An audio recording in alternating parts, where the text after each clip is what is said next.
All right, good Friday morning. Today's Friday, October 25th, 2024, and this is your Friday safety meeting. My name is Dennis Davis. I work in the safety department here at Prime. We're located in the Z building on the ground level, so it's not the upstairs, it's not the basement. We're on the ground level, center of the room, right next to the pillar. So if you ever have any questions, comments, or concerns, that we can get you pointed in the right direction, we'll be glad to assist you. We do this every Friday morning, 52 Friday mornings a year.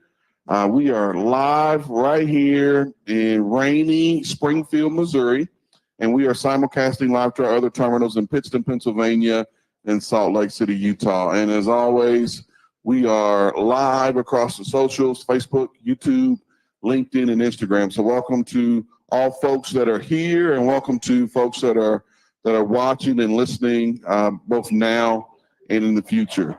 As always, breakfast is free. If you haven't ordered at any of our locations, feel free to jump in line, order breakfast. Our staff over here and at each of our locations do a fantastic job of getting us taken care of. Let's give them a quick round of applause just to say thank you for making sure all of us hungry trucking professionals are well taken care of on Friday mornings as well as every other day that we're here. So with me this morning is Dave White here in the safety department. Good morning, Dave. Morning, Dennis. How you doing? Man, I'm fired up. I'm ready to go. Man, we had a little rain this morning. It was like, what's this falling out of the sky? I think we've been, 30 days or so with no water coming down? No water at all, but it all made up for it all in one fell swoop. Yeah, that's what probably all ran off down the street and into the drain, too. But, hey, at least we got some wetness, and that's good to see. Good to see. Better than the other stuff that I'm sure other parts of the country are getting. So speaking of other parts of the country, let's go to the east. We've got Richard Brock and Rick Ifford. Good morning, guys. Good morning. Good morning. How are you all? Everybody's doing fantastic here in Springfield. What do you guys got in sunny Pittston, Pennsylvania? Hey, it is sunny out here. We have had great weather all week, 70 to 80 degrees, no rain. Woke up this morning, though, it's 30 degrees. Had a little frost on the windows. It's that time of year. It's coming. It is that time of the year, and just we need to make sure that everybody's prepared for it, and make sure that your trucks are set up, and you need to do that swap this time of the year. You got those summer clothes, summer shoes. Need to switch them out to those winter clothes and winter boots. Make sure that you're doing that before you get out west or somewhere up or north towards Canada before you hit the winter weather. There you go. There you go. Hey, Richard, good morning. How are you? Got anything for us? I did want to mention, I had the opportunity to come back there and attend our DAB meeting and our DDAC meeting. And for those of you that don't know what that is, DAB is Driver Advisory Board and DDAC is Driver Development Advisory Council. I had an opportunity to sit in and listen to some drivers, present some ideas and ask some questions and, make some suggestions on how we can keep getting better. And, I want to give a shout out to those drivers that did attend that meeting and that were representing our driving community here and introducing those ideas. We get better by your ideas. When you guys see something out there, I encourage you, please bring that to us. We want to do better. We want to help make your lives easier, make you more efficient, and help you make more money while you guys are out there. So I want to encourage you. If you see something out there, please don't go to social media to complain about it. Let us know about it. If you guys don't know where to go, you can find an operations manager at any location. Our safety team is always available. Let your fleet manager know. We want to address those concerns. We want to continue to improve, and we make changes based on that every year. And we've continued to improve because of those drivers' contributions and the contributions and the ideas of you guys. So thank you for what you guys do. Please continue to bring those to us. That's all I got. All right. Well, thank you guys, and thank you everyone in Pittston, Pennsylvania. If you guys have any questions, comments, or concerns, don't hesitate to jump on the microphone. Let's go west. I think we got Jonathan Grice this morning. Good morning. Good morning, guys. How are you today? Good morning, Jonathan. I see you've continued with the tradition of pumping in that fake sound there of applause, but Yeah, we got the auto box working today for sure. I also wanted to kind of tag on to what Rick was saying up there in regards to getting your trucks winterized and ready to go. Seeing Dave there in his shorts makes me a little jealous. It's 36 degrees in Salt Lake City this morning. So make sure that you guys have winter gear, jackets, boots, gloves, anti-gel, all those necessary things to get you guys through the winter as safely as possible. Also wanted to mention locks on trailers. We've been monitoring that a lot closer here at the Salt Lake City terminal when you guys are coming in from the road. Please make sure empty trailers, loaded trailers, either one, we've got a lock on it at all times just to protect our equipment. And then the one last plug I wanted to throw in before I send it back is our Western regional opportunity out here. If you guys are domiciled out west, Colorado West, and want to kind of run freight out in that area, we have openings available right now. So just reach out to me if you have any questions, concerns, or comments, and I appreciate everything you guys do. Excellent job, Jonathan. And, we've been keeping a close eye on Salt Lake City, and we're always super pleased at what we got going on out there. So for you and anybody else out there, if you have any questions, comments, or concerns, don't hesitate to jump on the microphone. Will do. Thank you, guys. All right back here, Springfield, Missouri. Good morning, good folks. We got a pretty good crowd here today, we've got a pretty exciting meeting. This is usually one of our most popular meetings of the day. We got a couple different things going on. You see Dave and I and a lot of folks around the building. We have put the red to bed this week, and we still will honor our folks in uniforms. But today is the annual Prime Pink Out for breast cancer awareness. So we'll have a speaker come up here and talk a little bit more about that later on. But we also have Captain Kevin Kelly from Missouri State Highway Patrol here. We're going to let him, talk to you guys for a minute and also give you guys the opportunity to ask some questions of law enforcement that we all have wanted to ask for a long time. So, Dave and I won't banter back and forth too much because we got a lot of things on the schedule, but, we do want to take the opportunity to welcome our new folks. So if this is your first week at Prime, you're new here at any of our locations, if you would just stand just a second and give us an opportunity to welcome you to the team.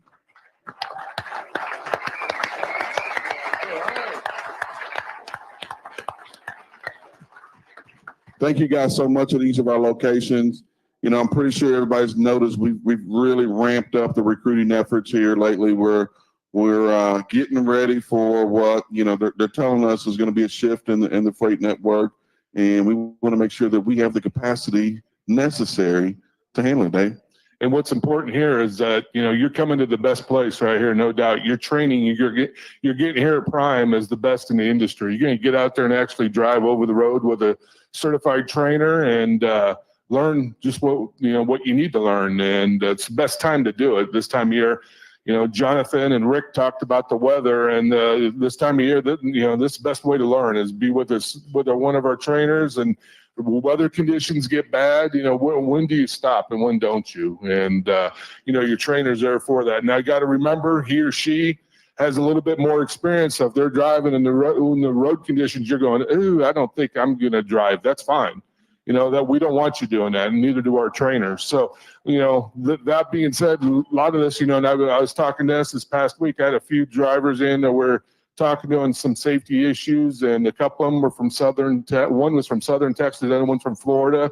They don't have a whole lot of winter driving. They've been driving as an AC for a couple months, and I always caution them. I said, when those weather changes happen up north and they start, roads start getting a little bad, don't be afraid to, hey, I'm going to stop for a little while. And that's perfectly fine. And that's what we want you to do. Safety's first.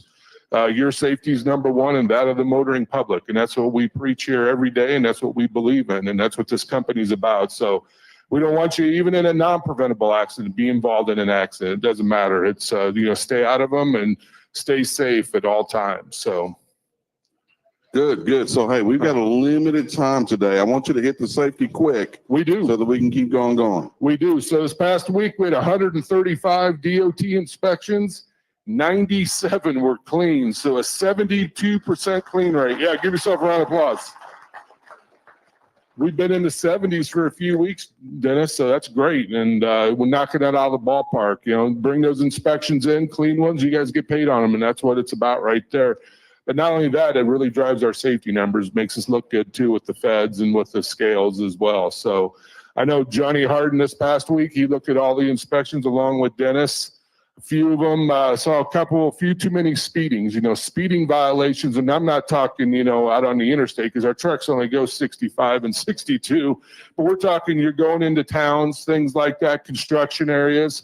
More apt to be a trooper sitting there or enforcement. It doesn't have to be a trooper. It can be anybody. It could be a city guy sitting there and they catch you going 5 or 6 over. Maybe for that four-wheeler, they're going to say, yeah, I'm going to let that guy go or that gal go. But for a big truck, they're going to stop you because that's going to lead to an inspection. So we get those knocked down. That 72% clean rate keeps jet going up, and that's what we're shooting for. So, but thank you for that number, and that was awesome this week. So. Fantastic numbers as always, and Dave and John and Bill and Rick, and now I'm going to take a second to introduce a new guy, Brandon. Come on up here, Brandon. Let's give Brandon a round of applause. Dave, give up your mic. We got a replacement for you, and I hate for you to have to find out this way. No, not at all. We have expanded our safety department by one for now. This is Brandon Gibson. Good morning, Brandon. Good morning. And Brandon's first day was on Monday, so this is his first Friday here, first Friday morning meeting. So, of course, what do? We give him the microphone and make him get up here and introduce himself. So tell us who you are, where you're from, and what you did in the past. But, again, you got limited time. All right. So like you said, my name is Brandon Gibson. I'll be in the safety department working with a bunch of great people. Before this, I was a facility director over at Kraft. Short, sweet, and to the point. Thank you so much. So, Brandon, we brought Brandon onto the team. Of course, with a lot of the new technology that we have coming in, we're going to need some more manpower and some folks that are a little bit smarter than Dave and I. We're going to really lean on his analytical background to do some numbers for us. But of course, he's part of the team. He's going to be talking safety, giving some coaching, and making sure that we change some behaviors to make Prime better. So. Let's give Brandon a round of applause and welcome him to the team. Thanks, Brandon. All right. Yeah, excited to have him on board, man. Seems pretty smart. He does. That's what we're looking for, brains, right? I'm telling you. All right. So what do we got next? I think we got from our log department, we got Donna. Is Donna here? There she is. Oh, there we go. Yeah, we're pulling her up. Maybe surprised her a little bit. So good morning, Donna. Welcome. Morning, everybody. How are you today? I'm Donna from the log department. So as you all know, we have started this week, or a little bit last week too as well, integrating over to our new system or platform of recording, and that's going to be the hours of service. So we just wanted to kind of give some updates on how that is progressing and give some important notes of things to know when you come into a terminal to be converted or integrated over to a GeoTab. So as you can see, I do have some GeoTab units here on my hands. Okay, they're a lot better than those Qualcomm units. It's a tablet, it's color, and I'm going to tell you right now, I've set up several of these units with drivers. They're super easy to use. Okay, a lot more accessible. They do come with a pen at the top to make it a little bit easier to as well to be able to maneuver around. So first things first, let's put these down a second. Things to know when you come into a terminal. Number one is you got to make sure that your logs are on par. So your logs will actually be uploaded once you are assigned a tablet to the GeoTab system. So you have to ensure, if you know you're coming into the terminal because of a unit issue, such as you have been recording on paper logs, or perhaps you had other issues of recording, missing locations, speedometer sensors, something like that, first thing you have to do is contact your log advisor. We need to make sure that your logs are scanned in.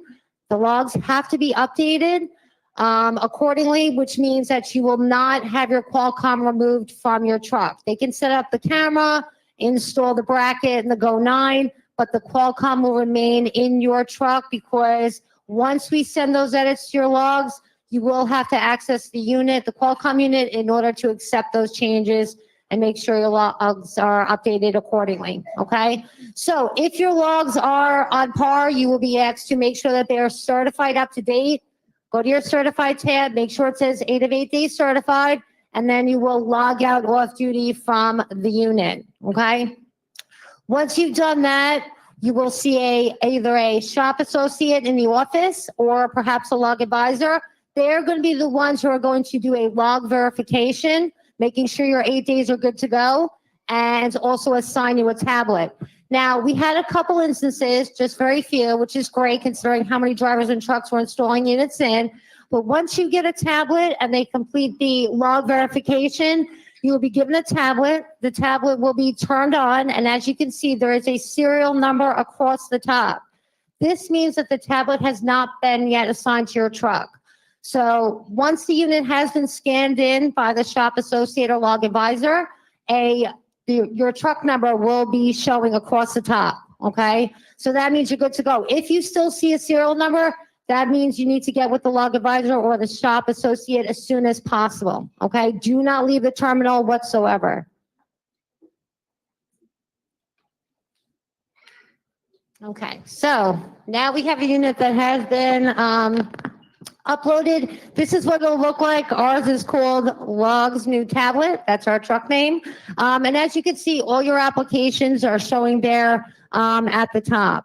Now, the geotab icon in the far corner, that is where you're going to start your login process. So you'll be prompted to enter in now just your driver code, no QC on the end anymore, and it will directly take you to the Prime app where you will log in with your Prime app email address and your Prime app password. If you have forgotten it or you're having an issue, you can contact our amazing IT team who's been working diligently 24 hours 7 days a week around the clock. They've been amazing, but they will get you a email to send you a password reset so you can get logged into the unit. Now, you will also have to make sure that you complete the geotab training and also complete your consent form for the Netrodon, your camera. Both of these are located on your Prime app. So once you're in your Prime app, you can go to the consent form. And then once you've completed that, you can go to My Prime, go to training, select videos, and watch the geotab training video. Now, just remember, this training video must be watched in full. No stop, no pause. At the end, there is a 7-question quiz. And once that's completed, that will update automatically and show as training completed in our systems. Okay. Another key note is for anybody, and we didn't have too many, but anybody who is recording on the geotab as well as the Qualcomm unit, make sure before you hit that terminal, you have been keeping up to date and on par. Your logs must be a mirror image. These drivers are going to be a little different when they are assigned a tablet. Their logs will not be uploaded because you've already been recording. We can't supersede. So you have to make sure that your logs are a mirror image. If you realize that they are not and there's any issues, contact your log advisor as soon as possible so we can do a mirror image match, see where corrections may need to be made. Okay, super important on that part. I think that's it. Anybody have any questions or any other concerns? I think I missed whether or not the log class was suitable replacement for the. Well, yes. Now we are actually, we have our log classes that are Monday through Friday at each one of our terminals. If you take the log class, this will also suffice your geotab training. I do highly suggest that if you are here at a terminal, hit that class. You can also watch the video as many times as you want. It will be in person. You'll get a whole paper packet so that we have some hard copy material on hand as well. And just remember too, we are now set up at all of our terminals. We have trains, Salt Lake, Pittston, as well as Manuka. They're all set up to install the cameras and the geotab units. The shop associates there have been trained as well to do the log verifications and assignment of the tablets. They have been super great. I know I've been working with the shop over here in Springfield. They've been very welcoming.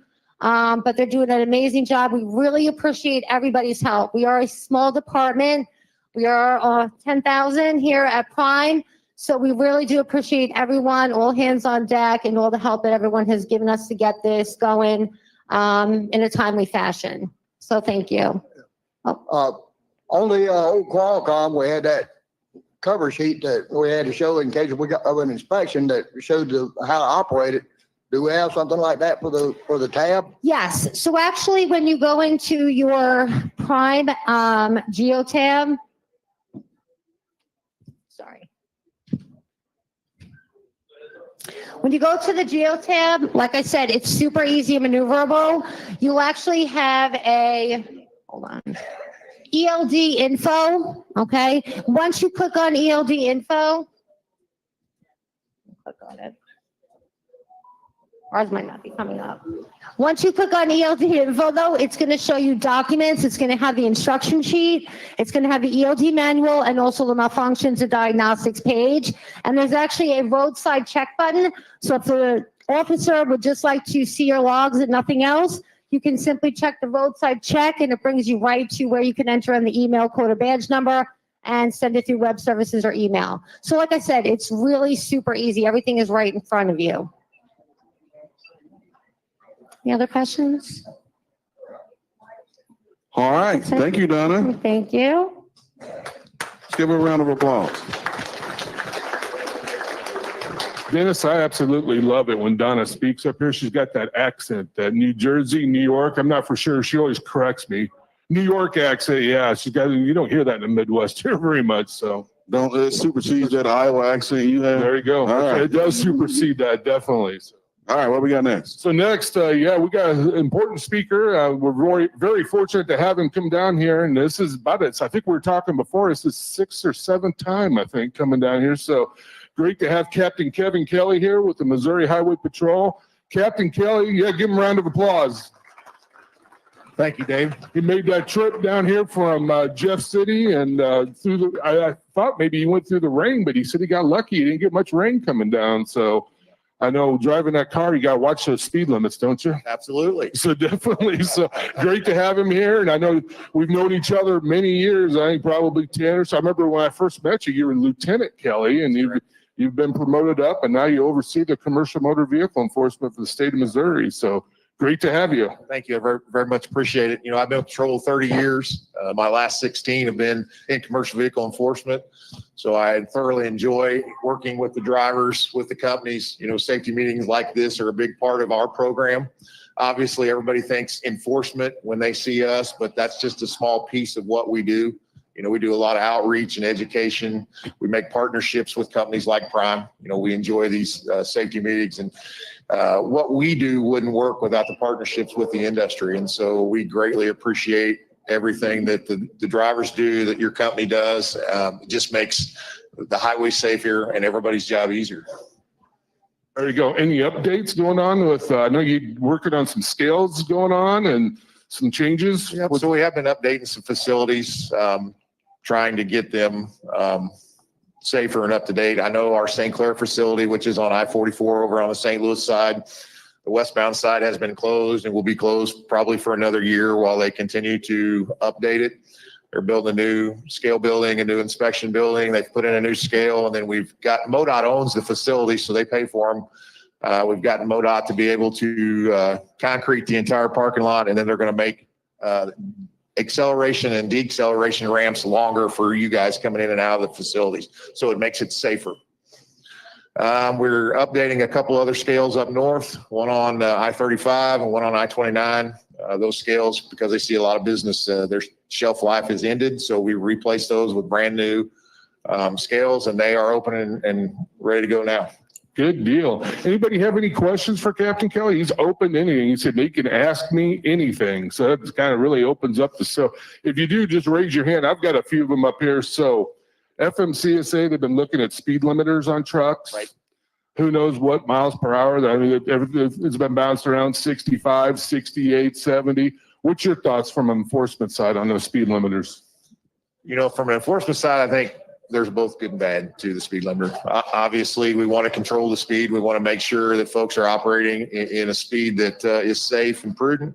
But also you get, you know, interstate that's packed with traffic, a lot of trucks out there. It makes it difficult for trucks to get around each other when the speed limiter is like it is. And so that sometimes causes some congestion in traffic.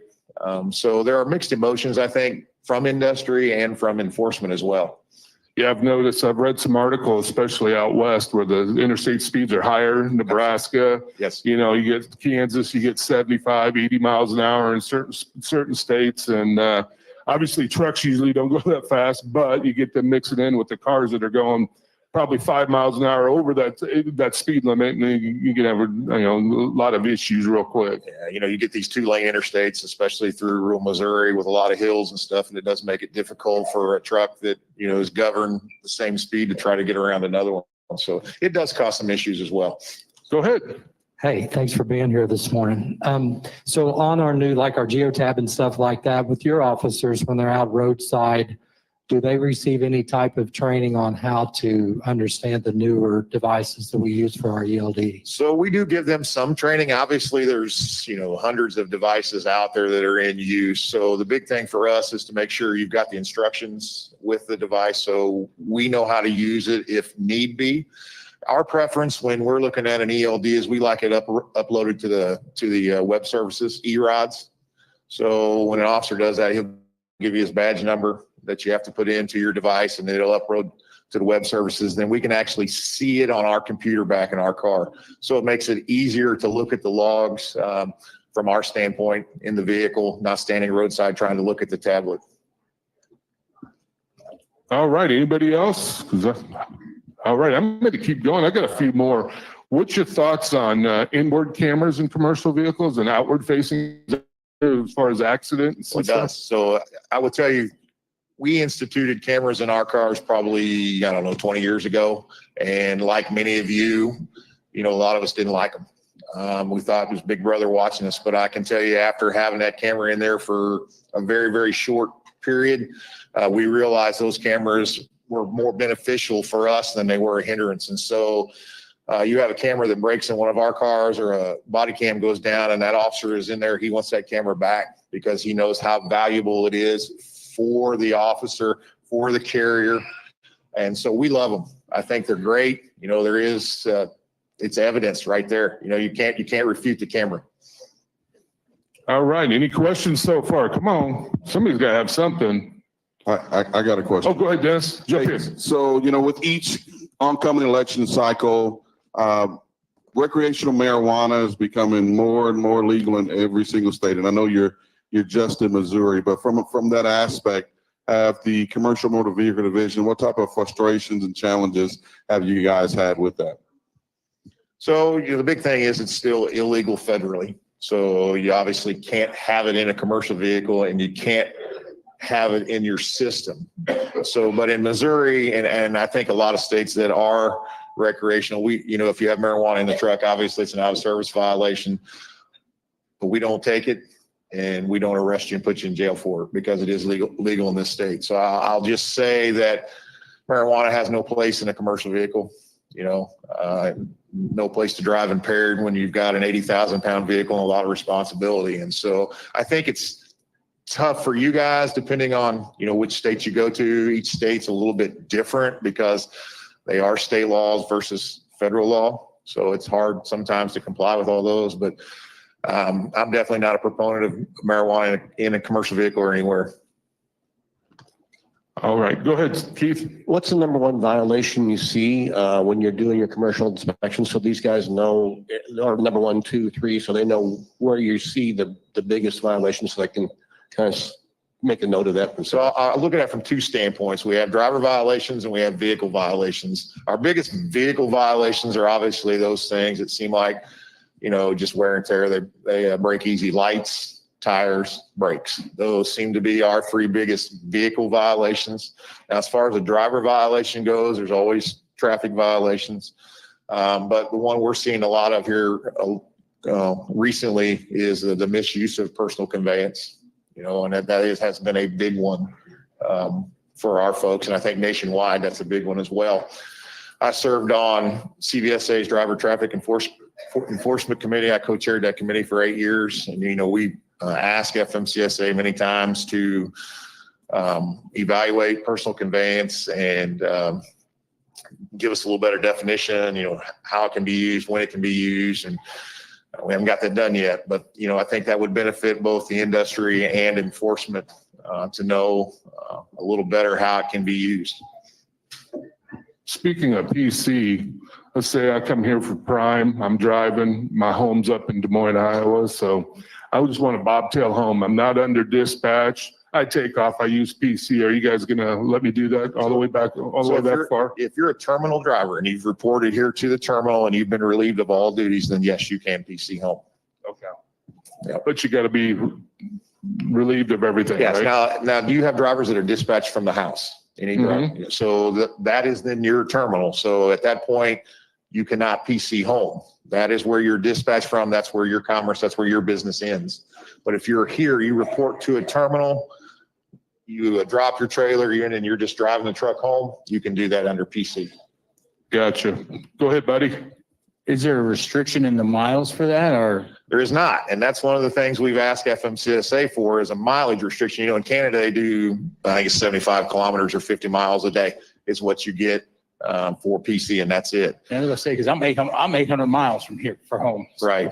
And you know, that, of course, that's going to be a company policy there, but yes, I guess you technically could do that if you were based out of this terminal. You know, we see some long distance PCs on occasion, which is why we've brought this up to Federal Motor Carrier and on many instances to try to prevent things just as that, because it doesn't prevent fatigue. You know, you're driving 800 miles off duty, you're still tired.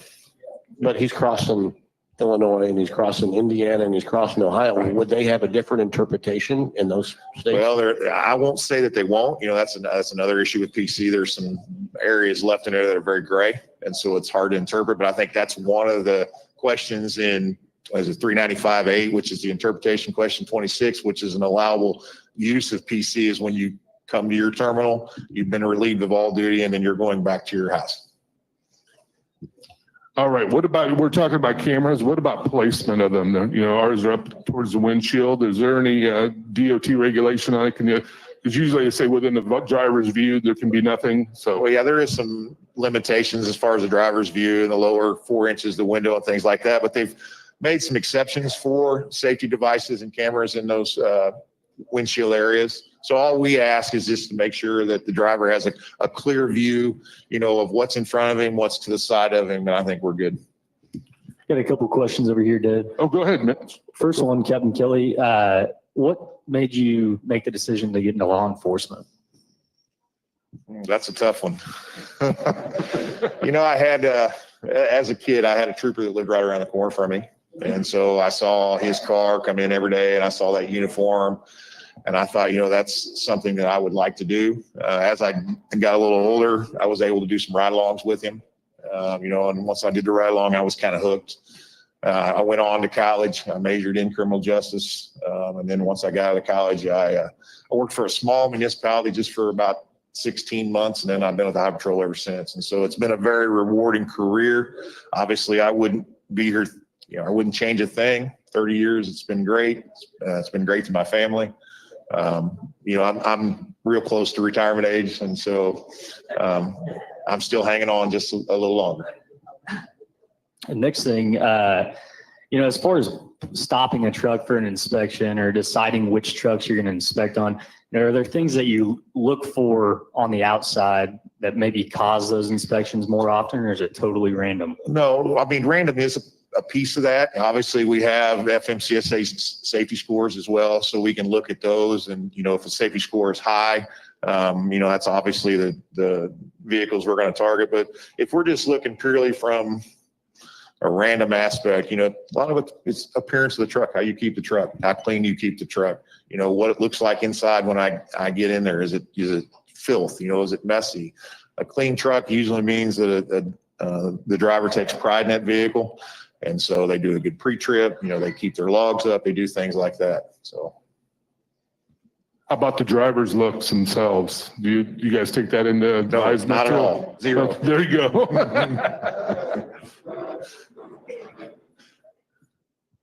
Dave said the driver's looks, you know, and, you know, what about just the driver's overall appearance? So we had our driver advisory board this week, and there was a lot of conversation had about the professional look of an over-the-road driver. You know, we've seen some, you know, examples of, even though we don't have a dress code, and a lot of customers don't have a dress code, but, you know, the flip-flops, the pajamas versus, safety vests, closed-toed shoes, that aspect? I think it's just with an officer. If an officer's uniform is wrinkled and, it's not tucked in and doesn't look good, obviously you folks are going to think he's probably not a very professional officer. And I think it's very similar to that when you're looking at the driver. Are they professional? And if they present a professional appearance, obviously, they're probably going to have do everything right that they need to do in that truck.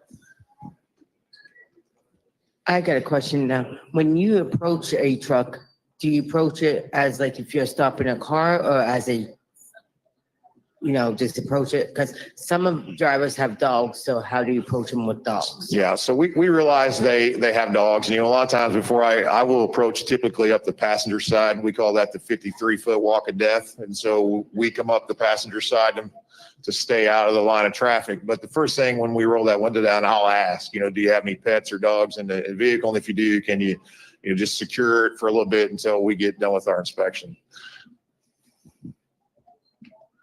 You ever see anything crazy out there, like tigers or anything, any driving monkeys, anything like that? You had to have. Come on. You got that smile. It's probably not. I will give you this one. I did see a guy that had a blow-up doll in his passenger seat. Okay. Yeah. Wasn't expecting that one, but that's okay. You said crazy. I know you did that. That's crazy. I'm one of those that like to learn from other people's mistakes. What are the leading causes of accidents over the road? Number one, more than likely, if you look at crash reports, it's probably driver inattention. If it's your fault. Now, let me put a caveat with that. Most crashes in Missouri that involve a commercial vehicle, probably 70% of those are not the fault of the truck driver. So typically it's the fault of the car or the passenger car. So yes, kudos to you. The ones that we do see though that are the fault of truck drivers, typically inattention, maybe following too close, not giving themselves enough distance depending on the weather conditions, things like that. But those would probably be your two biggest: inattention, following too close. How about cell phones? What do you got? How far do you go with cell phones when there's an accident? Do you go back on the driver's cell phone and see if they're using it, or? We don't typically look at the cell phone unless there's some indication that it might be a cause of that accident. And then if we need to, obviously we'll have to get a subpoena or a court order to get into that cell phone. But that's not something we will just say, hey, I need to see your cell phone. There's got to be some evidence that it was, part of that crash. I think that kind of reflects a little bit on their statistics too, because it's hard to tell if a person, of course, most people are going to say, no, I wasn't using my cell phone. But, that's the typical response. So it is. And it is difficult. I mean, we have lots of distractions in that truck. Cell phone's just one of them. Mhm. I had a lady pass me this morning, putting her makeup on, coming down 65. So, I've had them eating, you're looking at your radio. There's all kinds of distractions in those vehicles. And so as a driver, you just got to try to limit those distractions and pay attention to what you're doing when you're going down the road. That's it. Okay. How about from our maintenance folks? You guys have any questions back there? Kaufman, you're looking like you do. Here he comes. There's one over here. Okay. Go ahead. Go ahead. Oh. You're talking about distractions in the truck, and I know this has been talked about here before, but we've got a lot of guys who are YouTubers and want to try and have their GoPro sitting on the dash recording while they're driving and stuff. What's your viewpoint on that? So, as long as it's recording and you're not paying any attention to it, I don't have any issues with that. We do see a lot of those drivers on, they come into the scale house and they're actually watching YouTube videos as they pull in. It happens lots, and more than I care to say. So I would just say that you have a task at hand, and that task is to make sure that 80,000-pound vehicle gets from point A to point B safely. And that's probably not the best thing to be doing when you're throwing the YouTube on. Yeah, a lot of times we'll find that the upper echelons of the enforcement committee, like they are aware of the rules and regulations, but can you kind of go over the processes that your inspectors at every scale kind of go through? Like, what training do they go through in order to identify problems with equipment? Yep. So like our inspectors, and I'm just speaking for Missouri for the first part, our inspectors are what they call post-certified, which means they have to have so many weeks of training to carry a gun and be a police officer. After that, though, they do what they call the 5 North American Standard Inspection Course, which is Part A, driver, Part B, vehicle, general hazmat, cargo tank, and other bulk packages. So those are all week-long courses that everybody's trained in. Once they've taken those courses, then they're with what we call field training officer, so a more experienced officer for 80 days. And they do inspections with that experienced officer for those 80 days. And then every year, we give them in-service training in some of those areas, whether it be driver, vehicle, hazmat, cargo tank, to make sure that they stay up to date on those changes. We're also a member of the Commercial Vehicle Safety Alliance, Federal Motor Carrier Safety Administration, so they're all the time putting out online training for our folks to take. They get a certificate when they pass it, and so we make sure that our folks are up to date on all their training. That's awesome. I've got one more as far as the airlines. Can you just briefly kind of go over, I know brakes was one category that you had mentioned, but the differences, just go over the differences between an out-of-service airline versus an FMCSA ticketed airline. Okay, so you're talking about like the chafing airlines? Yeah. Okay, yeah. So you have chafing airline, chafing is where they rub together. If it gets into what we call the inner braiding of that airline, where you can see the braiding, that becomes an out-of-service violation. If it's chafed just where it reduces the reduction in diameter of that hose, but you can't see the inner braiding, it's a violation, but it's not out of service. So that's a big area, when you guys are doing your pre-trip, is to make sure that you look at those hoses, make sure they're not rubbing together. And if they are, make sure that braiding's not showing. And then when you come in for your maintenance, make sure you point that out to your maintenance folks so they can get that taken care of.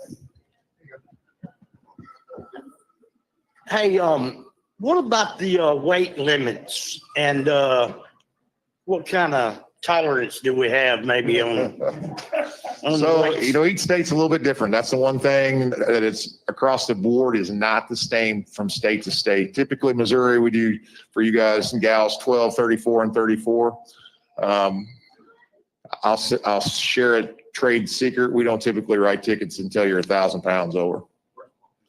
Yeah, but here's the thing, even if you are, yes, commercial vehicle, you still got, if you're on the interstate coming over duty, we're going to make you correct that violation before you pull out, whether it be sliding your axles back, shifting some of that load somewhere to make sure that you are legal. I got a question going back. Oh, sorry. We got one question out here in Utah too, if you got a quick second. Yeah, go ahead, guys. Go ahead. All right. Utah first. Okay. Back to the YouTube thing. When I drive, I'll make a playlist on YouTube that'll play for several hours, but I'm not watching it. I'm just listening to it going down the road. I just want to make sure I don't get in trouble. Do we just like blank the screen on my phone so it's playing, but there's no video? Yeah, you're good with that. As long as it's not video, you're fine with that. Blank the screen. I mean, when I'm going down the road, I play Pandora. So, obviously you guys spend the majority of your time on the road. You need something to pass your time while you're out there. So a little music or a podcast or something like that, as long as you're paying attention to the road, doing what you're supposed to do, I don't see any issue with. All right. Go ahead, Jamie, real quick. Yeah, I got a question going back to the airlines. Okay. How high do they have to be up off the road, or how far can they be dragging down? So we don't have any clearance specifications for that. So obviously you just don't want them to where, if you hit a bump or a hole or a pothole, something like that, that they're going to hit the ground or bounce back up and hit the truck, because you continue to do that, then you're going to have that problem with the chafing of the airlines, and eventually they'll fail if they're not taken care of. All right, one more here in Springfield. Go ahead, sir. There's a little bit of a gray area with, at what point can you look in my bunk?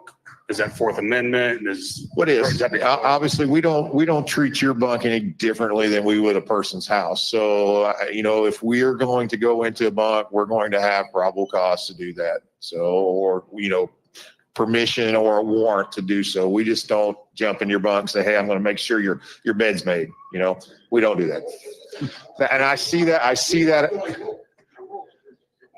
Yeah, we see a lot of YouTube videos, where folks think we're going to jump up and I'm going to get the tape measure out. I'm going to make sure your bed's pressed. And, that doesn't happen. We've got more pressing issues as far as safety goes than to worry about, whether the bed is made or anything like that.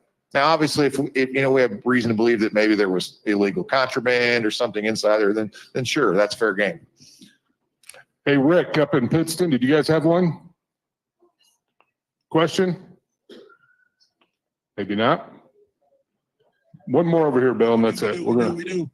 Oh, you do? Okay, go ahead. I'll grab after you. Hi, hello, good morning from Pittston, obviously. I got a question about the crack on a brake shoe. How bad is a violation is that, and how can we avoid that, or what are your advice you have pertaining to the cracks on brake shoes and these spots? Brake shoes and cracks, I think is what he's talking about. So, I'll be honest, I don't have that one memorized. So, it's one of those that I've got the book, I'll have to look it up. I know there are some lengths of cracks in your brake shoes that you can and can't have. And so, they're specified in part 393 of what you can and can't have in the out of service. And you guys stress the out of service, I think. We do, very much so, yeah. Because, there are violations that you get that you can continue with, and there are violations you get that can shut you down. And so those are definitely the violations that you need to put focus on when you're doing your pre-trips. Last question here for today. Go ahead, sir. Thank you for being here. My question is, we're coming into snow season. What is the law compared to having snow on top of trailers? Is there anything that you guys have that details to that? Yeah, so in Missouri, there is no law about snow on a trailer. But because there is no law does not mean that you won't be held civilly liable if, a big chunk of ice or snow comes off of that truck. So we tell drivers, if they can safely get to a place where they can remove that snow, they can remove that ice, we would like them to do that. Absolutely. I mean, we've seen crashes, where those things have come off and come through a windshield. So, yes. Yep. Yeah. All right. Good news is for those here in Springfield, Captain Kelly will be around after the meeting. So if you want to talk to him, don't want to get on a mic, that's understandable too. But thank you for coming up. Thank you for coming here today. We appreciate you. Thank you again for having me. I've always appreciated you guys and drivers and our partnership very much. All right. Thank you. I'm going to let you talk, man. All right, great job. For once, I think I ought to talk to you. Good job. Good job. Hey, we still got some excellent speakers this morning. So as always, I'm going to have Colby from Driver Health and Fitness come on up. I think he's got a little bit of a demonstration, and I'm going to tell Heather with Cardinal, get on deck. That's right. So good morning, everybody. So go ahead, Dennis. You can we're going to have you talk while you. Perfect. So real quick, I'll explain, then Heather can come up here. So in Driver Health and Fitness, we always want to give you a health tip every week. I know last week we talked about squats and the impact that full body can make, or using multiple muscle groups to help stabilize blood sugar, or if you have diabetes, things like that. So this week, real quick, Heather will come up and talk. I want to look at the impact that a minute can make. Okay, I talked to a couple drivers. You guys come up here. I think Logan, real quick. So we're going to have 5 things in 1 minute that each driver is going to do something different. So grab a chair if you will, and then we'll find who can snag a chair for you too. So I'm literally just going to put 60 seconds on the clock, and they're each going to do something different. So I'm going to have one of them do some stretching.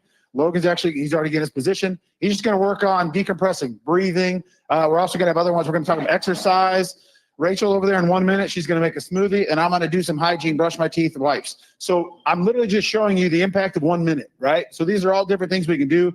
Heather, I'm going to start the clock. We're just going to do it for 1 minute just to show people what we're doing. So you got your stretches. You can stand up and do your marching. Are you on camera? Oh, yeah, we can see it. Perfect. Okay, Heather, go ahead. We're going to do our 1 minute of showing the impact of a minute. Okay, all right. Well, then I'll just try to do 1 minute. I am Heather with Cardinal Sleep, and I was just going to give you a little bit of information about obstructive sleep apnea.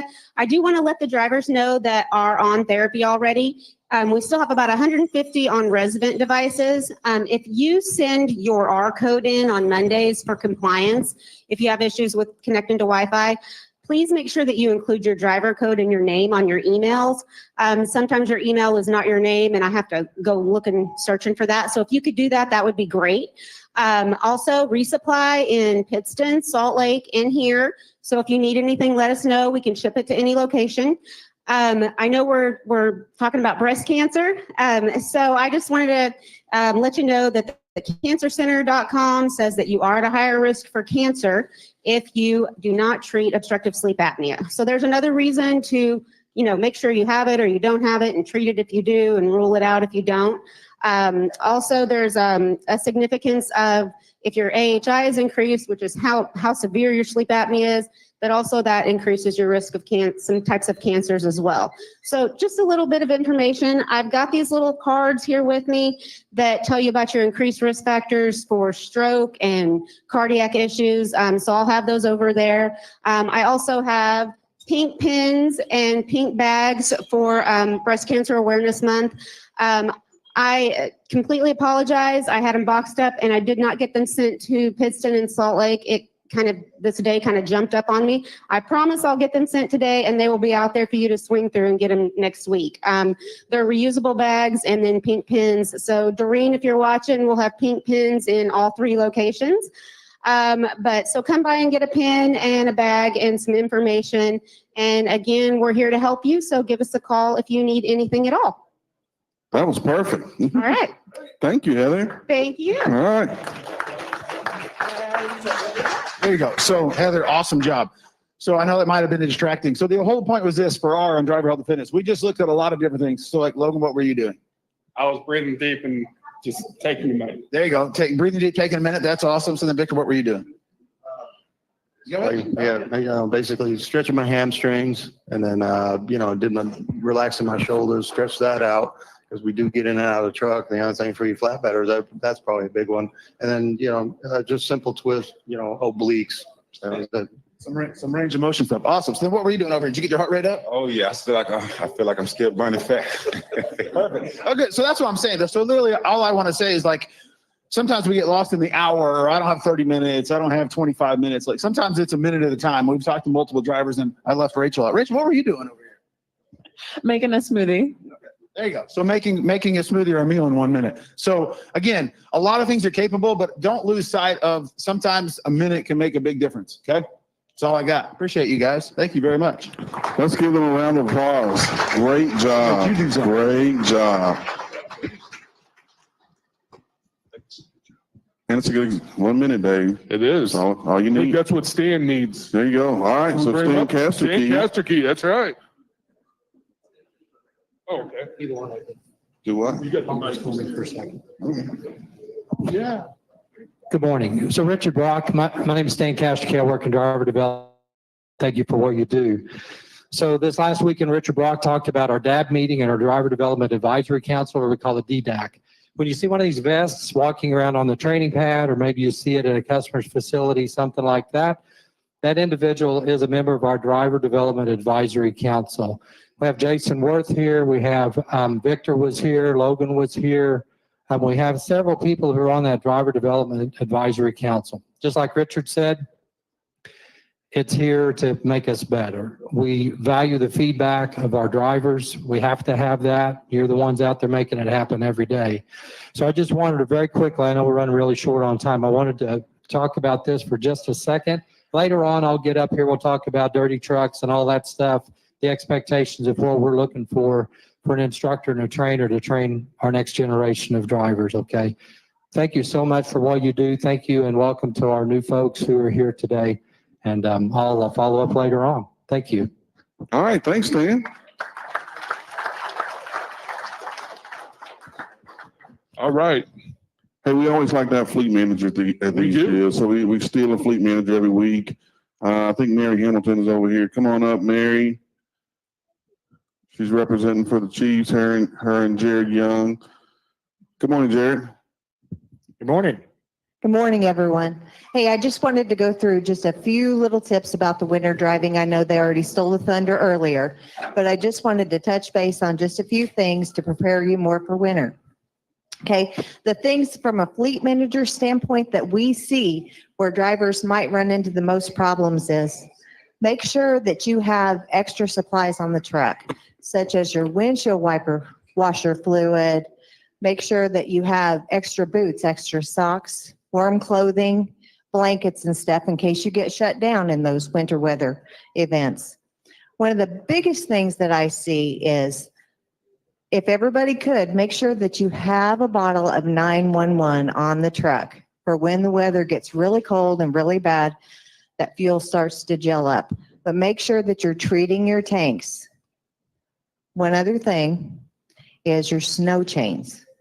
Okay, make sure you guys have snow chains or snow boots on the truck with you at all times. Okay, and when you pick up those chains from the company store or from the driver lineup where you get them, make sure you do an inventory. There should be an inventory sheet in there. You know, we've had some drivers in the past, and I've been here a couple of seasons, but we've had some drivers in the past that didn't have proper chains with them. And so that can be a citation as well. Okay. One other thing is we're coming into the fall months and we're coming into the hot seasons of the year, such as your Thanksgiving, your Christmas and everything. Make sure that if you have opportunity, please start your emergency funds. Try to save up for those seasons. Everybody loves time off, and we want to give you guys as much time off as possible. Okay, but we don't want you to hurt yourselves by putting yourselves backwards and then trying to work out of that coming forward. I see a hand over here. Yes, sir. All right. So along the winter driving and from the fleet manager's perspective, when you get drivers calling in and saying, I just don't think it's like really good conditions, I'm going to go ahead and park it. How much are you guys looking at a website and saying, well, I don't really see bad weather in your area?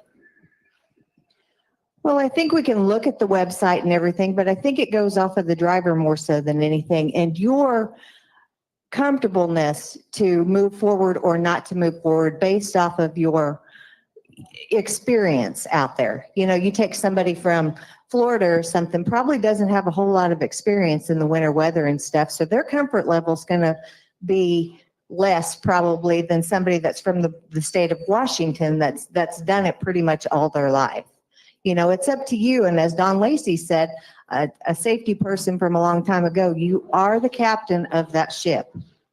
You have the say, and we just want to hear from you. I'm going to add into that. The communication is the big part of that. Anytime you have a weather delay, if you're having to throw chains, things like that, those are things to get you out of trouble, not to get you into trouble. We're looking for communication from our drivers. We need to give that to our customers to let them know what's going on. They understand they've been around. They understand that weather delays are going to happen. And so when you feel unsafe, it's time to be off the road.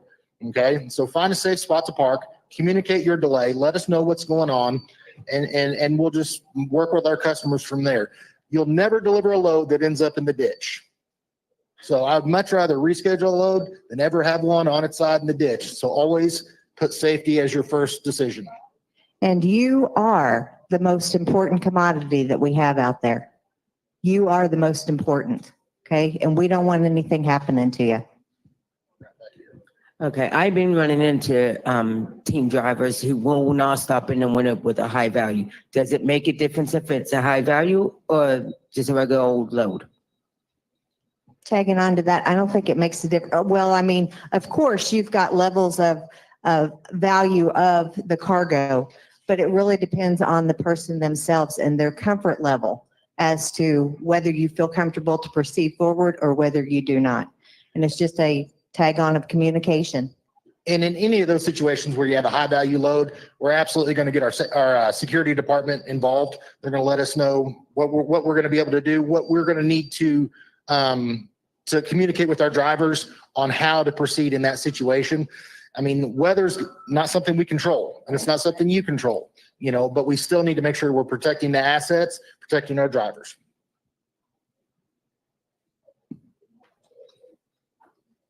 Any other questions? We got one back over here.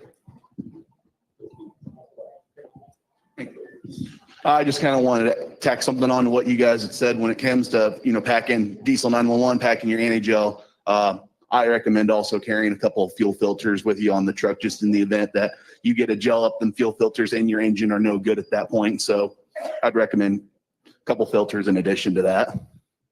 Excellent advice. Absolutely. So, all right, we're going to hand it back over. Thank you all. All right. Good job. Thanks, Jared. Thanks, Mary. I was looking at Mary. Mary looks really young, but I'm going to date her a little bit. She is young, when I first started here as an intern, I sat in Mary's seat at night So she's been here a Man, we don't long talk about time. age. I didn't say she was, she's at least been working there for 25 years. That's true. But all right, excellent meeting today, guys. Let's give all our speakers a round of applause. Man, we should do a meeting like this every single week.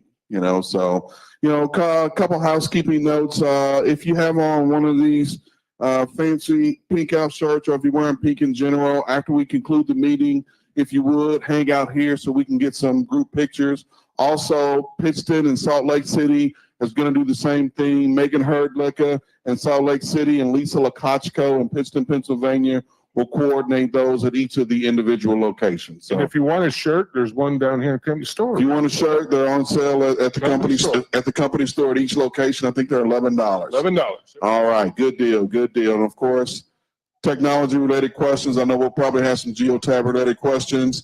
We've got Rich and Brienne over here to my right, and we also have folks in Salt Lake City and Pittston on hand to answer questions for you. And of course, Brienne will always say the help desk is there if, at some point later on after today, if you have questions. All right.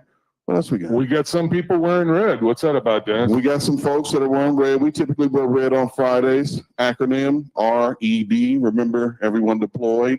So if you served in the armed forces, if you defended our nation's freedom, if you would stand for just a second to honor you. I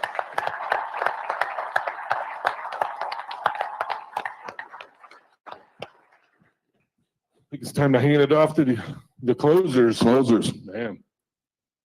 Here he is. He's creeping on up.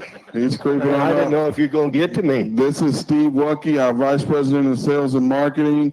Just celebrated a birthday here the other day. So happy birthday, Steve. Well, thank you. I appreciate it. And, just was awarded just the other night at our 15-year dinner for 40 years of service. I've heard Robert say that you may not make it to 40. You made it. You showed him. He said I wouldn't make it after the first 2 years. He said it 38 years in a row. You won't make the next one.